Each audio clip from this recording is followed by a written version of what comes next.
Chapter 56 to 60. The past few days had been odd. Particularly, the relationship between me and Scathack had taken a strange turn. She was acting different than usual, well, somewhat different than usual.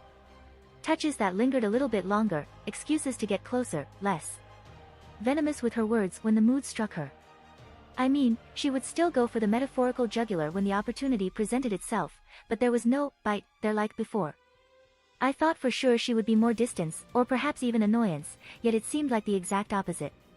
Don't get me wrong, she still kicked my ass without any remorse, her spear still drilled holes in me when I revealed any openings, and even when I didn't. She at no point was willing to concede a defeat to massage my ego, her spear remained ruthless and precise. Her job as a teacher was never compromised. It's just, I suppose she was acting more gentle. Truthfully, I didn't know how to take it. When did I even start feeling this way towards her? I had no intention of even starting something like this, it isn't like I seek out anything with a nice pair of legs to woo or develop feelings for. With Meridia, I liked her immediately, so I took a chance, even against better judgment. There was no need to complicate things, I was even prepared for rejection. It all worked out in the end, and I still care about her dearly, this time away was something that grated on me.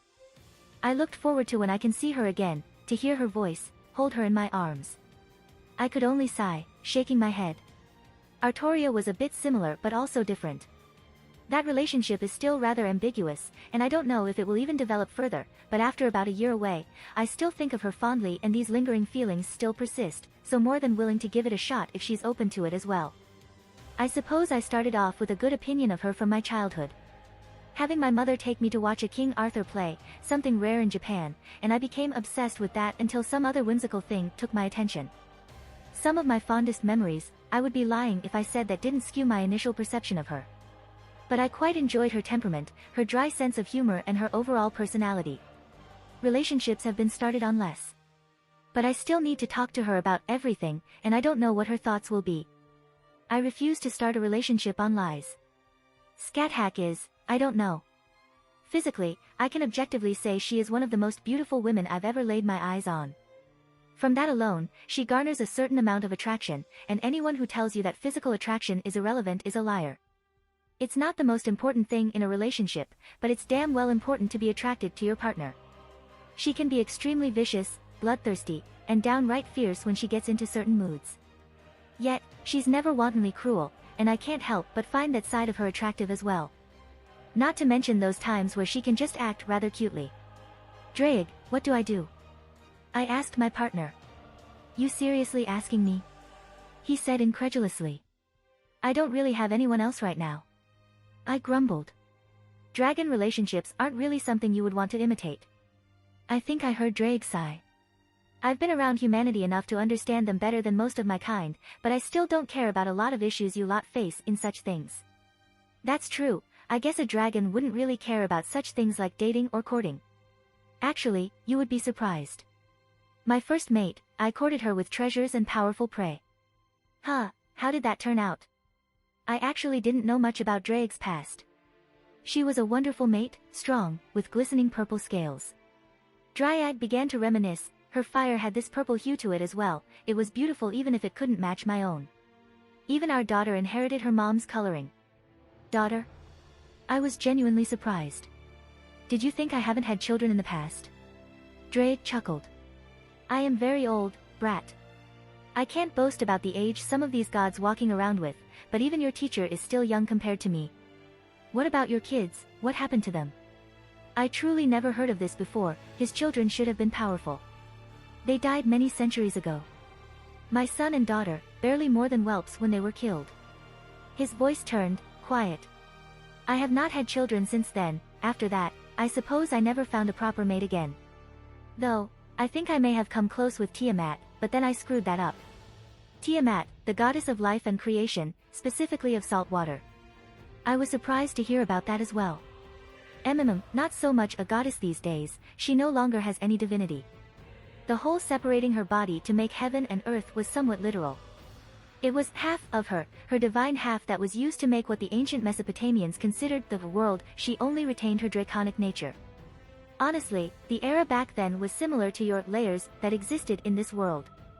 An interesting thought, I hadn't even contemplated how that world operated that long ago, what logic dictated things. I wasn't around back then, but from what I understand, the world was quite literally bigger before humanity took over.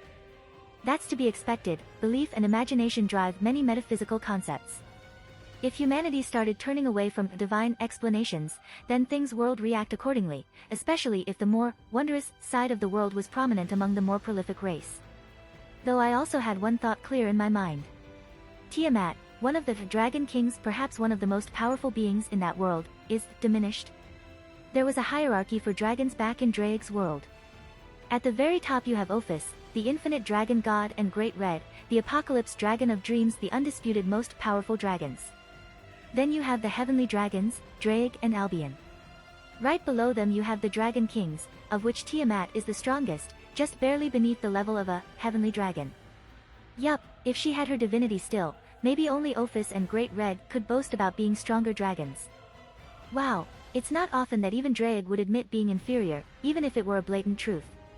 It really is a scary thought about how many powerful things are running around over there.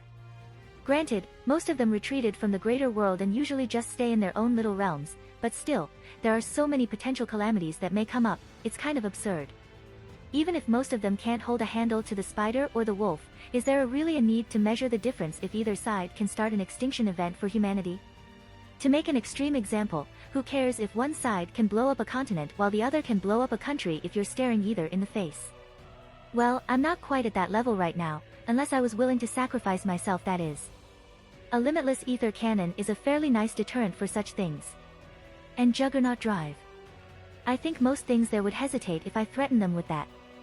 I pushed such thoughts aside and continued on with what I came out over here to do before I got sidetracked. A swipe of my sword, and a dead tree fell to the ground. I grabbed a hold of it and started pulling it back towards the castle and in front, where I dug a nice little pit. Cutting it up into smaller pieces for firewood, I started to get a nice little bonfire going while I took out some food stuff I grabbed back in Skyrim. I forgot about this, some of the beef I managed to pick up from a butcher before I left. I wonder if it'll taste different from the beef I'm used to.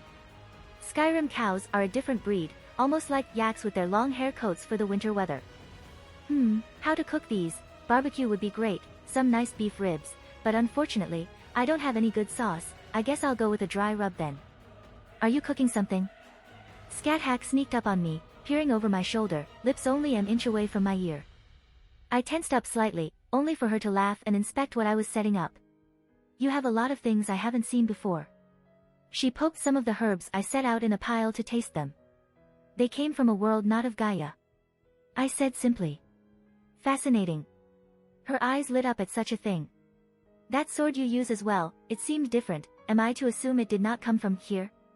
I assume she was talking about Dawnbreaker. Yeah, it was a gift from a goddess over there.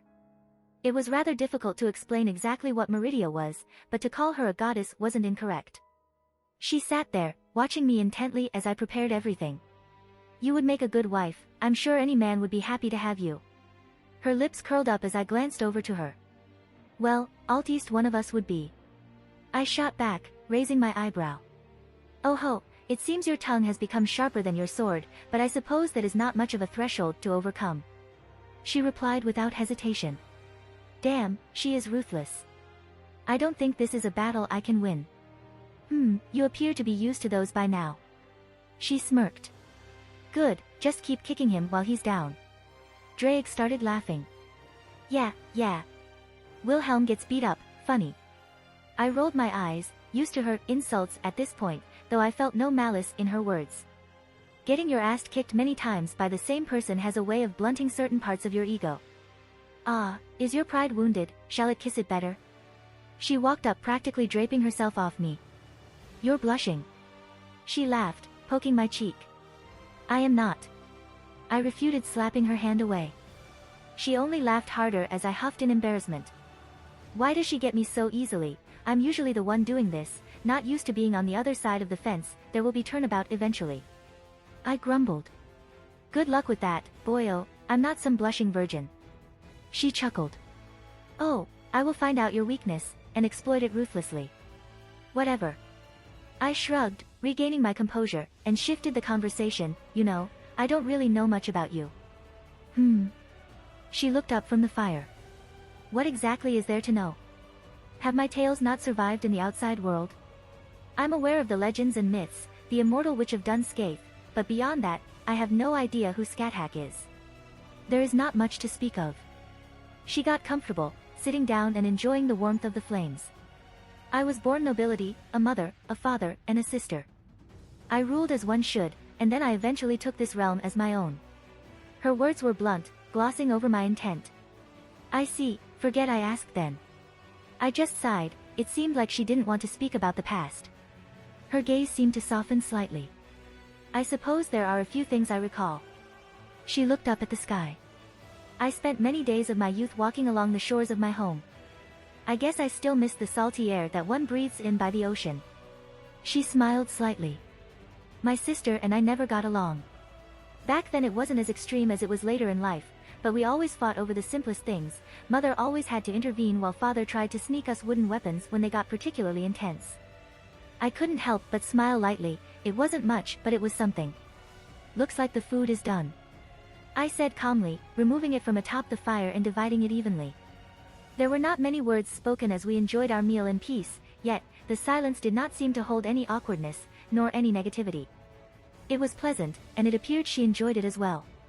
It has been many years since I have partook in a cooked meal. She smiled wistfully, a genuine smile appearing on her face. Thank you. That smile, it made my heart skip a beat. I would be glad to cook for you anytime.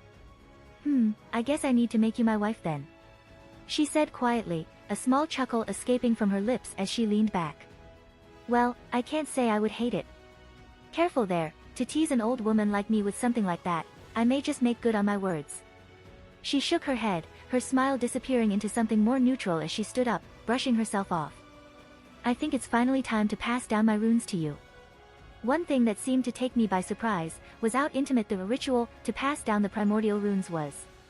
Very little was known about primordial runes, even between me and Zelrich, who boasted knowledge that some people couldn't fathom. We knew striking little. Yet, that was still leagues ahead of mages in the modern era. First off, we were naked. I may have had something to say, perhaps she was just messing with me. No. She was serious, that kind of look you get when you know not to mess around. Every action she performed, every movement she took, they were precise, calculated, and done with the utmost sincerity. We started off with a sacrifice, to Odin. To say the gods of old are gone is a bit wrong. Yes, the age of gods has ended, and all divine spirits that remained retreated to the reverse side of the world where fantasy still reigns, but that didn't mean they were technically gone. Even with those ones who actually died in history. Manipulation over the world axis. It was something divine beings were capable of. Well, I suppose the more powerful of the lot were. You wouldn't see a mountain god or something like that from the east having the kind of power to manipulate the world line. The time axis was the same. Yes, gods of old could reach across the time axis to mess with the current era. It wasn't a good idea because of the counter-force retaliating, but it was possible. Well, this place might be a tad different. It was pretty much separated from the normal world. Interference here wouldn't even garner much attention of the wrong sort. She didn't explain exactly what was going on, but I could only assume she was trying to win the Norse god's favor or blessing. Perhaps it was rather automated, like certain systems back in my old world, or maybe it requires actually grabbing the god's attention so he can send his blessings across the time axis. Several pyres, were set up to burn offerings. We had no living beings to offer up, and I think we both would vehemently refuse a human sacrifice, but there also weren't any animals around to give up either. Instead, we would be appealing to the war god aspect of Odin. For the ritual, we each hunted prey, captured them, and offered those up. Undead that could fight servants. Not win, mind you, but they could trade some blows with beings of that caliber before getting crushed. I guess that only served to add the immensity of the whole situation. I know for a fact she would have gloated or made fun of me for getting less than her. No doubt she had quite the easy time finding several while I only brought back one. Did I mention we were naked? It was weird, I didn't understand the exact reason, but I could tell it was a necessity here. After we grabbed our living sacrifices, we added more things. I was advised to add knowledge unto the offering, secrets I could part with that the god would find worthy. An easy enough thing, I supplied knowledge from worlds outside the one-eyed god's purview, that should give him something to look at. There were other things, certain ideas and items that corresponded to his particular authorities, his domains of influence. Fear, war, death, poetry, warriors, magic, wisdom, rage, and many other domains he can claim as his own. Symbols were drawn on our bodies with blood, lines, words with meanings have been lost to time. After she was done, most of our skin was completely covered with these strange things.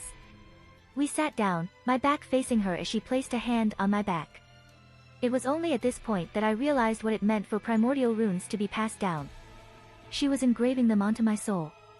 It was painful, different than most would experience pain.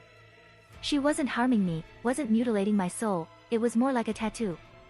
And each time she moved, the blood on my body was absorbed, seemingly connected to her writings.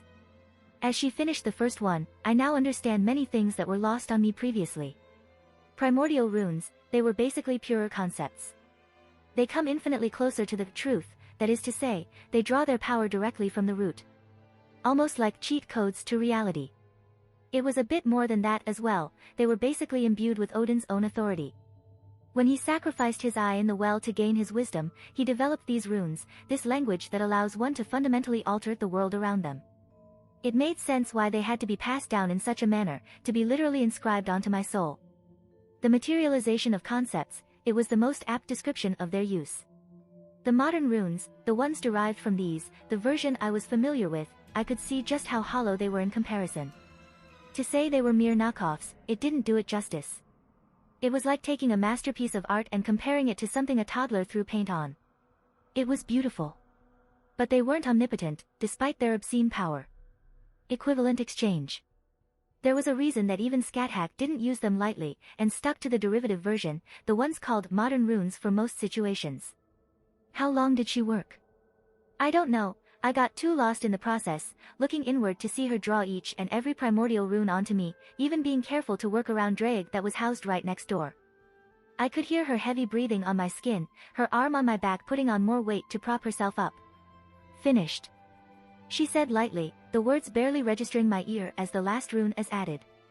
Almost on K, she practically fell over, I caught her, bringing her to her feet, making sure she didn't kneel over. Her legs wobbled as she braced herself on my shoulders. I'm fine, let's. Something shifted, something was happening. Scathach looked up at the sky, being indistinctly connected to the realm, she probably knew what was happening more than me. I could feel something, I didn't know how to change it, but something was coming. The clouds in the sky began to swirl, shift and change until they began to form a face. One that bared right down on us. All-Father, King of Gods, Odin. Scathach shouted, with an amount of respect in her voice I had yet to see. May I ask why you have graced my realm with your presence? My eyes widened at the proclamation. I dared not utter a single word, his presence was heavy, just merely existing in this minimal capacity, his gaze on me, I couldn't help but shudder under the weight. He didn't speak for a moment, just merely looking until his head, the projection of his face in the sky abruptly turned towards a very familiar mountain. Boom! The peak of the mountain I climbed, it shattered, a massive black hand, seemingly made entirely of shadows and death shot out towards the sky. The King of Gods stared, contempt clear on its face. Wretched thing, die with some dignity at least. He snorted. The words echoing every corner of this desolate realm. As the words rang in my ears, the mountain disappeared, a massive crater now in its place. The thing that gave me pause, possibly a divine creature that was killed and or sealed under the mountain, was seemingly destroyed with but a thought. Odin, King of Gods. Ahead of a pantheon, he was unfathomably powerful. Which that resides in the Shadowlands. Odin's voice reached our ears again, his eyes turning back to us. Another pitiful existence, do you also wish for death? His words lacked the obvious contempt from before, it was almost like pity, but he didn't elaborate. He visibly shifted from Scathach and looked at me now. Child from another world. He spoke with no small amount of interest. Wielder of your age's great magics. What have you come here for, Odin? Scathach stepped in front of me, grabbing his attention once again. She was still respectful in her tone, but more direct. Unknown knowledge drew my attention. He seemed amused by Scathach's frankness. Scathach summoned her spear, I didn't understand what was going on, but she seemed ready for battle. Even with her face flushed red, sweat dripping down, and her breathing ragged, she would dare point her spear at the King of Gods. He is my student. she declared. You cannot have him. Oh, shit, that's what's happening. This is not for you to decide. He narrowed his eyes. I have granted my blessings for the ritual. We have provided remuneration, offerings of every kind. Humph. He snorted, the realm literally shook. Undead creatures and trinkets. I will take my price, you may stand to the side, witch. As soon as he spoke, a pressure fell down on me, like something was drilling into my body. Begone. Another voice joined in on this already absurd situation. A familiar golden light erupted from inside me. Meridia. I said quietly, looking at a new figure that bore the full brunt of Odin's touch. When, how? As much as I wanted answer, now clearly was not the time. Foreign god, you dare. Odin's voice filled with anger, the sky changed color, the ground rippled. A mere blessing stands in front of me. A blessing, she blessed me without me even knowing. A small amount of power that activated to protect me, did she assume that another god would focus on me at some point and did this without my knowledge? I looked at Meridia, she was lifeless. I don't think there was any kind of sentience, more like a protection protocol hardwired into this bit of divine might. Odin showed obvious anger, yet he didn't make a move. I don't think he was here in any capacity that could overcome Meridia's own power that was currently enveloping me. He was projecting himself from a different time period that in of itself must have drawn an insane amount of power and effort to accomplish. It was unlikely he could do much more than that in this current situation. No, he was already pushing his permissions. If he tried to do more than this, I don't think the world would stay silent, even if this was the land of shadows. The small strands still connecting this place to the world made certain actions undesirable.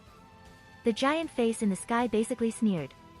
I shall have what I desire, even if I must take a different route. He looked towards Scathach. He wanted the things I knew, why? I didn't know any secrets that could possibly sway him this much, I couldn't even begin to understand how this god thought. I looked over to Scathach again, she was barely standing up, my heart sunk. My eyes turned up towards Odin, I felt a rage inside that I hadn't in many months. Drake! I shouted, the gauntlet appearing on my hand. Something came for her, probably so sweep her up and perhaps use her as a negotiation for whatever it is he wanted since he couldn't take it from me by force.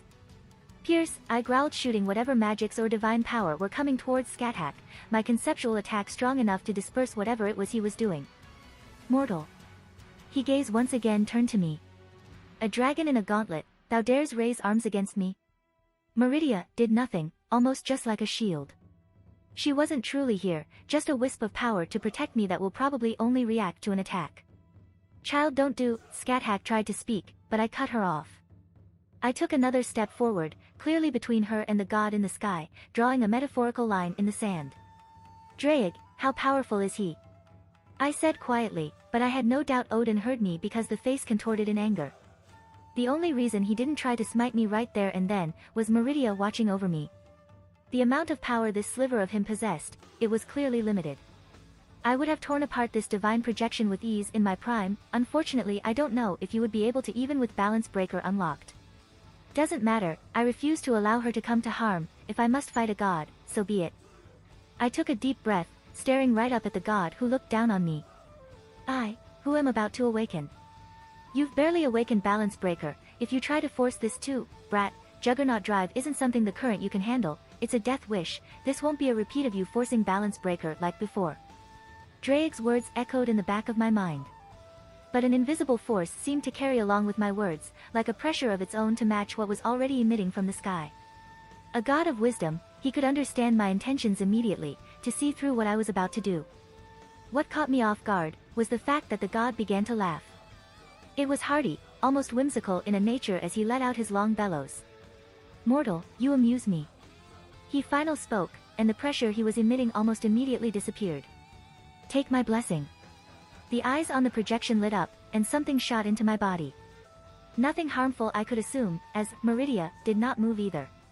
At that, the clouds dispersed, whatever was peering over the vast distance of time and space had gone with it and the realm returned to its peace. When the god disappeared, so too did the fake Meridia that stood in my presence, but try as I did, I could not find any source of her divine touch inside of me. Something to think about for later. Foolish boy. Scathach grabbed my shoulders. Do you understand how close you have come to death just now? Yes, but how could I live with myself if he did something to you? I said quietly. You, silly child. Her expression softened considerably, only for her to shake her head. A god's greed is not something so easily dissuaded. I should have considered such a thing, to present unknown knowledge to a god who rules over wisdom. The only thing that can stop it is their own fickle nature. If you hadn't earned his approval by daring to challenge him, if he was in a different mood, the same actions could have just as well condemned you. Yeah, many ifs were there, many things could have gone wrong, but there wasn't really any chance to think things through. Scary. I don't ever want to be in a situation like that again, to feel my existence continues only at the whim of another being.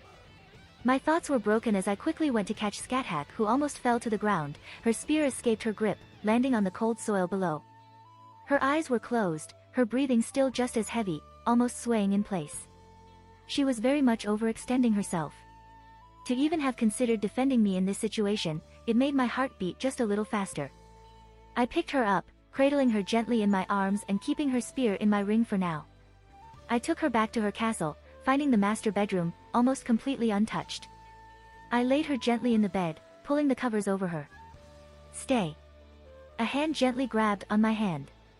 I saw her eyes half opening, peering into my own. Please. Her voice was gentle and sweet in a way I had trouble processing. She looked so vulnerable, completely different than how she normally portrays herself. The ritual must have taken so much out of her to perform, even ignoring what came after and the stress that she probably felt at the time. I didn't need to speak, I think I answered her back with my actions. I slowly climbed into the bed with her, I felt her arms wrap around me, her face burying in my chest. Her heartbeat could be felt, and her breath tickled against my skin. I couldn't help but push a few strands of hair out of her face, and she made a noise I doubt she was conscious of. Why was she so cute like this? She fell asleep almost immediately, and I wasn't far behind her. I woke up with hair tickling my nose. That familiar purple hair, resting right below my chin, burying itself deep into my body, only a few strands swaying at the movement of my breath. Scathach was surprisingly clingy when she slept. I don't think she let me go even once during the night, and even now, she was wrapped around me. I didn't particularly mind, I suppose I prefer being the big spoon. I reluctantly decided to dislodge myself from her embrace, quickly putting a pillow in her arms as I slipped away. I put some spare clothes on I had in my ring, quietly as not to disrupt her sleeping form, but plans don't always pan out. Turning around, I already saw her sitting up, her eyes a little drowsy, but otherwise full aware and awake. Good morning. I offered to break the awkward silence. Are you okay? She looked at me for a moment before sighing, rubbing the bridge of her nose. I am not at 100%, but I recovered a fair amount. The ritual took a lot out of me, spiritually. That was understandable, my mind was still on overdrive trying to analyze these things. What was the phrase often used in various literature, a frog in a well? Yeah, it felt like I saw the true sky for the first time, with regards to runecraft. Come here. She commanded. I just tilted my head, wondering what she was wanting, as I walked over. She pulled my sleeve, almost making me stumble, and flicked my forehead, rather hard. Ow wow. I rubbed the spot. The hell do you think you were doing? She stabbed her finger in my chest. I'm your teacher, it's my duty to protect you while under my tutelage. She hissed, hands balling into fists. You stupid boy. Standing up to a fucking divine spirit, ahead of a damn pantheon. She threw her hands up in exasperation. Satanta had been stupid, but you're damn near suicidal. No, you're worse, you're a smart idiot. I don't know what romanticized shite you've read about in your era regarding gods, but they are greedy, manipulative, and vengeful. It is never a good thing to get within their sights, and you waved your cock around like it meant something. You were lucky, extremely lucky. She sneered, looking at me but looking away again with clear anger on her face. I'm sorry, my words cut off as she grabbed me again. She pulled me in, lips pressed against mine. I couldn't help but widen my eyes as I felt her tongue invade my mouth. It was long and passionate, it only ended when she finally decided it was enough. Don't you dare take this the wrong way, I am still absolutely livid with you. She huffed, still clearly angry at my actions. But I'm not so cold that such actions can't move me either. She crossed her arms, looking away from my eyes, and perhaps I was seeing things, but she looked the slightest bit bashful. Get out of my room, go train or something, I don't care. She quite literally kicked me out. I just sighed walking away. It seems like she had a lot on her mind and didn't want me around right now. I found a nice spot outside, and just plopped down, allowing my swords to fly out as I mentally commanded them in the air. Drake, I have no idea what I'm doing. Well, I don't think anyone really is in situations like these. He was silent for a moment before continuing. She seemed pleased that you were willing to stand up for her, even if she hid it behind her anger. Ha! I let out a long breath, falling onto my back, letting snowflakes lightly touch down on my skin. 1 step forward, 2 steps back. At this point, do I even ask her what's going on between us? I still could recall the kiss, vividly, and I doubt that was going away anytime soon. I just shook my head, pushing those thoughts away for now and retrieved a book from my ring, deciding to read it while I let my swords dance around. Scat hack POV. Stupid boy. Stupid, stupid, stupid. I ought to tan his hide, kick his face in until it's entirely unrecognizable. I'm his teacher. When I took him in, it was my duty to watch over him. If I had to die so he lived while under my tutelage, then so be it. How dare he? How dare he willingly put himself in harm's way to merely save this old life? How dare he make me feel things like this, to have my heart beat faster in my chest? He refuses my bed, then he goes and does some nonsense like that, infuriating brat. Maybe we could. No. I can't, to even consider something like that. It would merely be a cruel joke. Regardless, we can't be anything more than teacher or student. I have no continued existence beyond this realm, and to even consider having him stay here, how it would make my heart flutter, but such a thing is cruel beyond measure.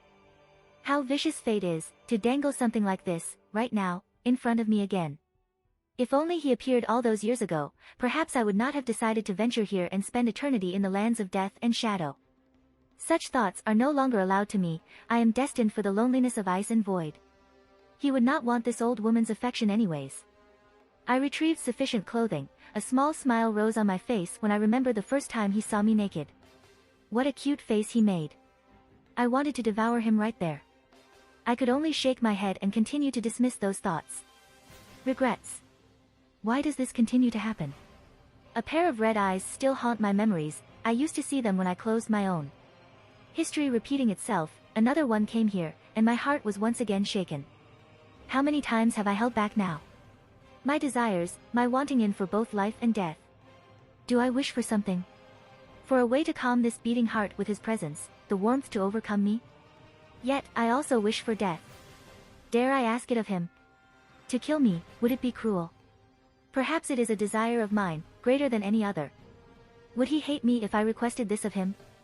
For some reason, the thought of him despising me makes me feel ill, yet. I shook my head. Why bother dwelling on such things?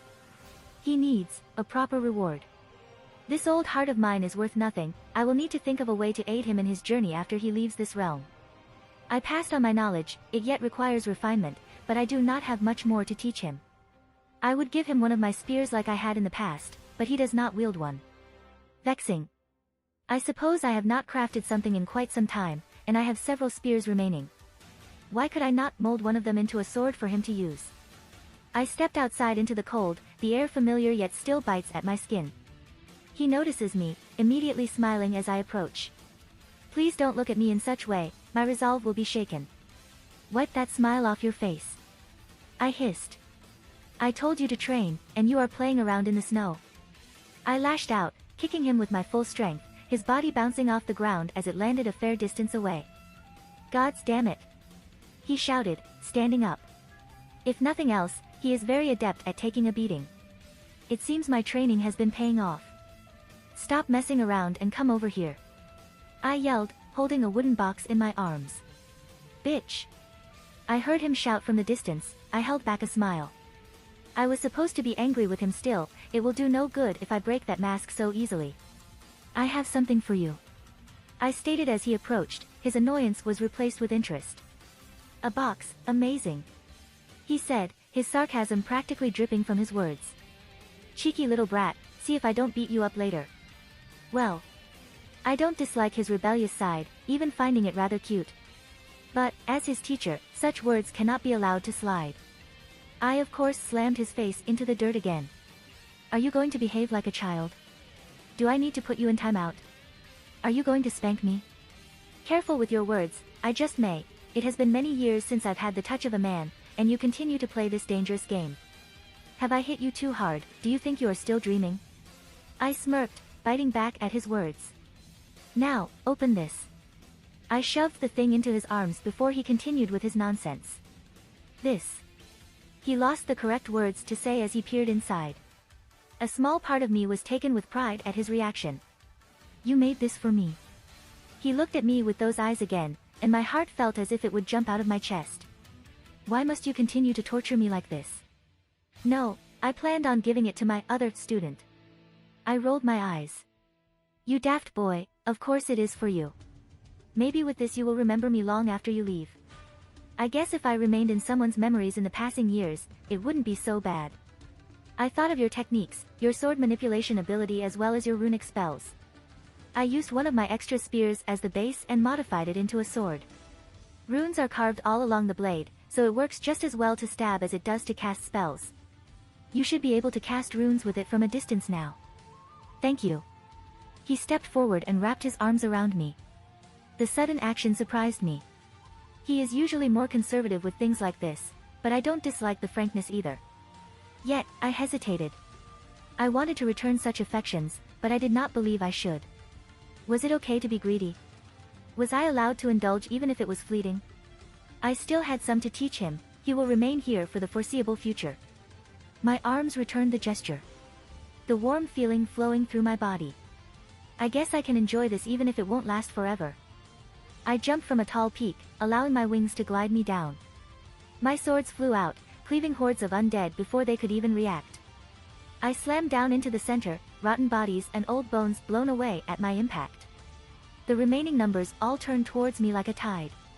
I reached out, Mirage flew into my hand as Dawnbreaker and Ascalon hovered nearby.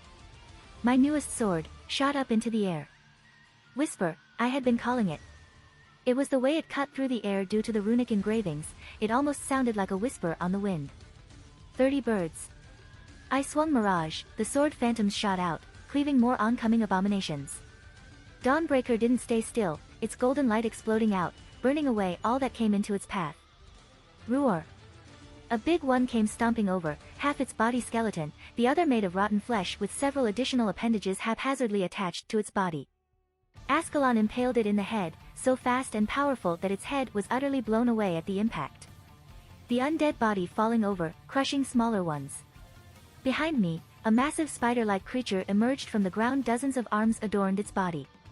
It began to spit out a corrosive acid. I stepped back, dodging the splatter's liquid with ease. Withdrawing a talisman from my ring, I slammed it onto the ground. Order.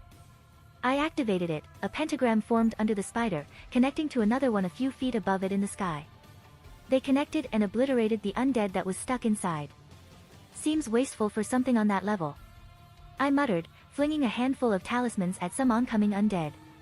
They zipped through, turning into lights and shooting like stars across the distance before dispersing. Hundreds fallen, yet even greater numbers took their place.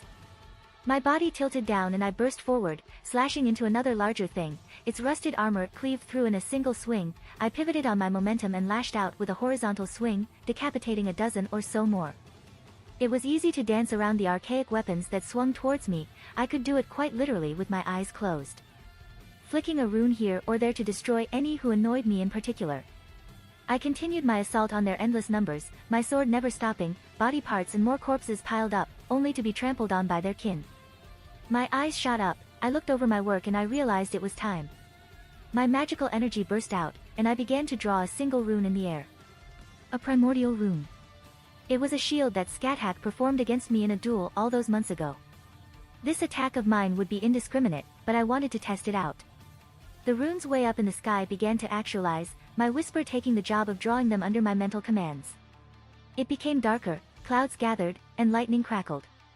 A massive figure formed in the air, completely made out of lightning that discharged from these intimidating storm clouds. Thor's hammer. The figure raised up its hammer and slammed it down onto the area. Everything went white, bodies disintegrated, those capable howled in terror and distress, and even as the power began to die down, only a scorched crater remained. Phew, I let out a breath, my shield fading and whisper returning to my side. Primordial runes still take some out of me. And that last attack looked good, what do you think, Drake? It had good power, the combination of Whisper to cast the spell while also not hampering your combat ability is impressive. I shared similar thoughts. If I tried to cast that spell before I came to this realm, well, it would be nearly impossible to actually get off if someone just sat on me and pressured me enough. I ran a hand over Whisper, feeling each rune that was engraved. What a wonderful idea, I still can't get over how well this sword worked out. And my new spell worked out amazingly. It wasn't connected to any of the 9 realms as one may think, I already solidified those spells together into their own little category, this was merely another one I created. Different than the Light of Alfheim, Thor's hammer is pure destruction, whereas my Alfheim spell is more cleansing in nature. I don't think it would have any effect on something like an angel. But there are good and bad points about every spell, I wasn't too worried about that little tidbit. I thought for a moment, taking out a piece of parchment and a writing utensil, jotting down a few notes on how the battle went. Well, everything here was cleaning up nicely, time to head back. I walked through the massive castle doors, and I could immediately smell something delectable emanating through the entirety of the stone building. Are you cooking? I saw Scathach turn around, seeing me walk into the kitchen. To call it a kitchen was like calling a mansion a shelter. I was in the mood. She replied, setting her wooden ladle down next to a large pot. She walked up to me, rather closely and began running her hand through my hair. It is getting very long, do you wish to cut it? I was a little surprised by her abrupt touches, but I calmed down immediately. This was pretty much par for the course these past several months. I tugged at the length, almost going past my shoulders. I didn't realize I could even have my hair grow, I'm supposed to be a minor shapeshifter. Perhaps an unconscious thought. She offered. Probably. In the back of my mind, I assume it should grow, therefore I do it over time. I pushed my bangs out of my eyes. To be fair, I did like how full my hair felt right now. I watched her step just a tad closer, reach her hands around my head and start fiddling with my hair. She bound it in a small little piece of fabric, giving me a ponytail. How do I look? I asked, our eyes meeting. You will no longer be mistaken for a vagabond. She said evenly, turning around. I quickly wrapped my arms around her. Does that mean you like it? I felt her lean back just ever so slightly, allowing me this moment of closeness. It is something I find attractive. She admitted. Now, release me. She poked my arm. I must finish the meal. I let go, allowing her back to her work, sitting down at the table. Though I think she was messing with me, bending over just a little more than she needed, shaking her rear right in front of my view. You know what would go good with this meal? Some alcohol. I saw her freeze up for the briefest moment before continuing her work. How unfortunate that someone had drank it all. I recall no such thing. She replied without giving anything away on her face. Maybe that's the side effect of drinking all my alcohol in one sitting. I snorted. And I meant that quite literally. I don't even really remember how it started, we had a drinking contest or something like that. To say she outdrank me, that would be like saying the ocean was a nice little puddle. There were times where I was drunk and she did something to make me sober up, just so she could continue to beat me. She is really wonnery when she's intoxicated too. I wouldn't say mean, but she definitely is more aggressive in her desires, be they fighting or something else. Not to mention her words get very sharp as well. Since the incident, our relationship had just become this strange thing and we didn't put any labels on it. When she wasn't in teacher mode, she was almost bashful if I were to give it a term. She was willing to be close, to accept affection. Otherwise, it was warrior queen that did not hold back and was more than willing to kick my ass at the slightest offense, of which I admittedly gave her many reasons. Frankly, it was more of a game at this point. Scathach walked over to me, setting a plate down, and a bowl of soup she made. I wasn't aware what ingredients she made it with, but it smelled wonderful. Before I could dig in, she plopped herself right down on my lap, looking at me smugly. Yeah, this is how this woman did things. If she wanted something, she merely took it, there was very little hesitation on her part. Not to say she didn't respect boundaries, but she didn't pussyfoot around with her desires. Are you not hungry? She tilted her head to get a look at me in the eyes. Or perhaps, are you hungry for something else? Her lips curled up as she wiggled her butt in my lap. Dangerous. This woman is absolutely dangerous in more ways than one. Truthfully, at this point, I don't know why I still didn't give in. It wasn't really my pride anymore, it's just, For some reason I didn't want to cross that line until something was more official. Not like I was at all a prude, I still was perhaps holding out. Yes, the irony of the reverse in gender roles for this specific situation wasn't lost on me. My hand slid down, grabbing hers lightly as I brought it up, giving it a small kiss. Thank you for making this for me. Maybe you can be a decent housewife after all. She let out a small huff. You would be lucky to have me as your wife. She gently poked me, leaning back into me. I saw her frown slightly and couldn't help but feel a little concerned. Is something wrong? I asked her as she just gazed off into space for a moment. I merely have some thoughts on my mind. She shook her head. Don't mind it, some things I wish to discuss with you later. Enjoy my meal, no other man has ever boasted about this scat hack cooking for them before. Scat hack trusted forward with her spear, the air distorting with the sheer force. Again, and again, in the time it took one to blink, her spear covered my vision. I stood my ground, sword coming up to deflect each one out of the way, at most only a few small cuts on my outer body. Following up, my sword lashed out, sweeping her from side to side, thrust that predicted her movements and attempted to create openings. Her spear spun in ways that almost seemed impossible, her focus was taken to the next level, she practically moved before I even made my attack. Expertly, every attack was also knocked away, deflected or parried, even with the use of a spear this close, she was easily able to defend against me. There was no need to fanciful attacks or destroying the land. This was a match of pure skill, and I wasn't ashamed to admit, I was still far behind her. I don't know how long we continued this little dance, our feet barely moving. I stepped forward to enter range, she defended, and I was pushed back for her onslaught. I barely made it through almost unscathed and pushed my own advantage again. The joyful expression on her face was mirrored with my own, the thrill of combat, my sword moving towards her neck, only for her spear to try and find my heart. Yet, there was no murderous air, no intent to truly kill each other. She was truly a battle maniac. Not in the berserker sense, but the fact that she felt so at home on a battlefield. To trade blows with worthy opponents brought her so much satisfaction. Excellent, she declared, stabbing her spear into the ground. You would have died 100 times in that exchange if it were the you when we met all those months ago. Genuine praise from her while she was in her teacher mode was far and few in between. She didn't mince words, if she said you did a good job, you must have done something right. Praise me more. I said cheekily. She raised an eyebrow, her fist coming up in a threatening manner. Yes, you have graduated from an insect into a mouse. Congratulations. Yes, I couldn't have done it without you. I nodded. Scathack, the trainer of mice. I see, you wish for a beating. She said simply, not being provoked at my words. At this point, I am more than aware at your proclivities. I of course did the most mature thing in the world and flipped her the bird. Alright, get over here you dandy boy, time to take your beating. She deadpanned, cracking her knuckles. Eat a dick. I strategically retreated, very fast, and far away. Her laughter was beautiful, even if it did send shivers down my back. I don't know how much time has passed. A similar thought had popped into my head numerous times throughout my stay in this desolate realm. Yet, I couldn't find myself particularly caring anymore. Days, weeks, months. None of that mattered, because I was with someone I have come to care for greatly. Even the cold and death of this place seemed insignificant, every time I saw her smile, it was incomparably warm. Gradually, the amount of training began to decrease. That is to say, she would beat me up less if I were being honest.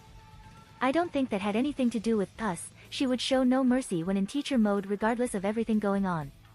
Demands for certain physical exercises ceased, and her desire to engage in sparring had dropped to a bare minimum. To say it didn't give me pause for concern would be a lie. Still, she would stay by my side whenever possible. Even if we had no words to each other, we were content to merely stay within arm's reach. There began to be days where I didn't even touch my sword. Times when she took me on adventures throughout the land of shadows, or times when I told her stories of the outside world. I don't know how much time had passed, is something I kept telling myself at this point. Because if I kept count I knew I would regret it. But I suppose it didn't matter, certain words I dreaded eventually came, words that made my heart drop in my chest. It is time for you to leave. She didn't even look at me while saying it. Was it a courtesy for me?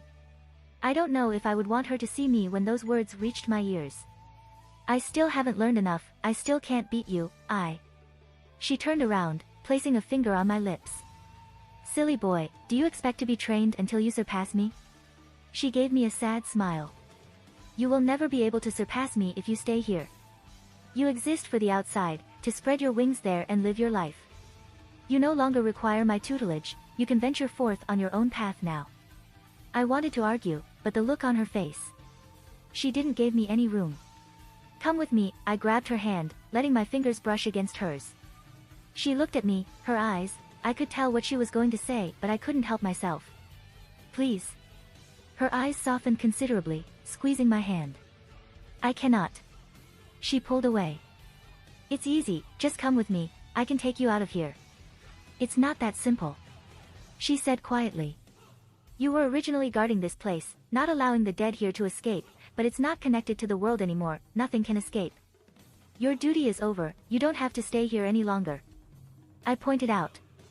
Yes, nothing here can leave anymore. She mimicked my words. I just stared at her in confusion before a horrifying realization came across me. You can't leave either. My age has passed, I persisted because I became something no longer human. She quietly explained. You're bound here, not in a metaphorical way, if I were to forcefully take you from this place. Scat shook her head. It would be the most unpleasant death one could imagine. Bound, it was quite literal. This place sustained her existence, but it also was her prison as much as any of the abominations that still walked its snowy tundra. A death by being forcibly separated, maybe it would be worse than persisting here through eternity. No. There has to be a way, we can think of something. I quickly tried to reassure her, but she had a resigned look on her face. I don't want to lose you. I couldn't help but have some tears form at the corners of my eyes. You sweet boy. She gently moved her hand up, cupping my cheek, thumb wiping away the liquid. Just because it wasn't for a lifetime, it doesn't mean this time we spent together wasn't wonderful. You need to let go, I no longer belong outside. I don't care. I clenched my teeth. Fuck the world, fuck that nonsense. I'll think of something. I clenched my fists, and my mind was turning up blank. What if I? She flicked my forehead, a scowl forced on my face. If you were about to suggest staying here with me, I will become very angry. She shook her head again, a bittersweet smile replaced her previous annoyance. I won't allow you to waste your life searching for something that does not exist. She looked hesitant, she wanted to say something, but the words didn't seem to form. Don't let this old woman drag you down. There's something you're not telling me. I immediately pressed. Such a thing was unlike her, to actually not speak her mind and look so reluctant. Please don't ask, my resolve will shatter. Her words barely a whisper to my ears. Tell me. I pressed again. She turned away. Kill me. What? I couldn't help but have my eyes widen in surprise. Kill me. Her eyes hardened. Take your blade, and defeat me, plunge your sword through my heart. How could I possibly do something like that? I was taken back by her sudden request, my brain practically coming to a halt, unable to properly process her words. I am no longer human, I exist as something that will never die a natural death. My existence turned into curse, she stated. I have killed gods, men, demons, and everything in between. I no longer age, I will no longer die, I have turned into something that is immortal.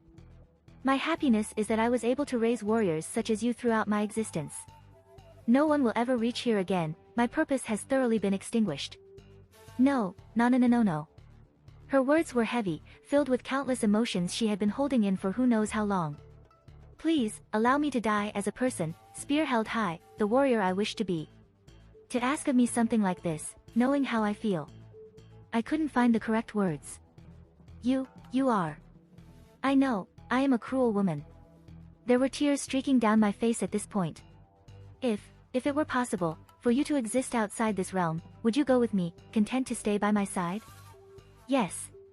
She answered immediately, no hesitation in her voice. I wiped away my own tears, regaining my composure. I clenched my fists. I was overcome with anger, sadness, and almost everything in between. I wanted to shout and scream, but the thought of ruining the possibly last few moments with her made me crush those impulses. To ask something like this from me, are you ready to pay the price? My mind raced, I tried to think of many different solutions to this problem, but one thing stuck in my mind for now. I started to create a plan in the back of my head. Anything you want is yours. I declared. For now on, you are mine. Of course, this scat hack will forever be yours. She smiled brightly, enough to make me almost break down. Good, because I'm greedy and possessive. You're my woman, and I refuse to ever give you up. I stepped forward, placing my lips against hers. She returned my kiss just as passionately. This wasn't how it was supposed to go. To finally have her, for her to be mine, and yet, it felt so hollow. Fine. I'll kill you then, if you want to die like this, even if a part of my dies along with you. I couldn't ever deny a request when you look at me like that anyways. But this will not be goodbye, you promised me. You are my woman now, and I refuse to ever give you up. Our lips parted, and a mutual understand formed between us. I don't think either of us would drag this out. My resolve was already starting to crumble just from seeing her face. I withdrew my swords, boosted gear appear on my hand, and all my enhancement spells covered my body. I remember the words she first said to me when I entered this realm. Defend yourself. But there was no excitement on my face, only a bitter look of determination. I limped across the snow, pulling along several wooden logs. Stacking them up nice and tidily, into a funeral pyre. There was dried and frozen blood all over my body. Clothes had been torn to shreds, and I had new holes in several places. Even with copious amounts of magical healing, I was barely on my feet, yet, I couldn't stop moving. Even if it was painful, even if the tears wouldn't stop falling, I couldn't cease my steps. I set everything up, taking out flowers to set alongside the pyre, to make it acceptable for someone like her, a proper send-off. Alchemic resources, precious commodities, but this was far more important. I retrieved her body, eyes closed, a content smile on her face, and I almost dropped to my knees alongside her. In my heart, I knew this was only temporary. I was already devising plans, but I couldn't help it. Gently, I placed my lips on her forehead, giving her one last goodbye. I made sure to tidy up her body, wipe away any blood stains, not that were many. A small stream that had dripped down her lips, and a small wound right above her heart. One last time for who knows how long, I held her in the arms and carried her to the last leg of her journey involving this wretched place. I would not allow this place to claim her corpse, for it to be defiled by the disgusting things here. Setting everything up, putting her on the pyre and finishing my last touches, I looked over her again. Fuck you. I spat out. I tried to be angry, but I think the tears made me look just pathetic. Fuck you for making me love you, then asking me to do something like this. I wiped my hand across my eyes again. I slowly drew a single rune in the air, and flicked it towards the pyre. It ignited without any effort, the flames overtaking the wood in matter of seconds and the fire reaching high up into the air. And fuck you for letting me win. We both know I lost that fight. I was going to kick her ass the next time I saw her. I don't care what I have to do, I will bring you back and I'll never allow you to leave me again. I just need to get my hands on a holy grail.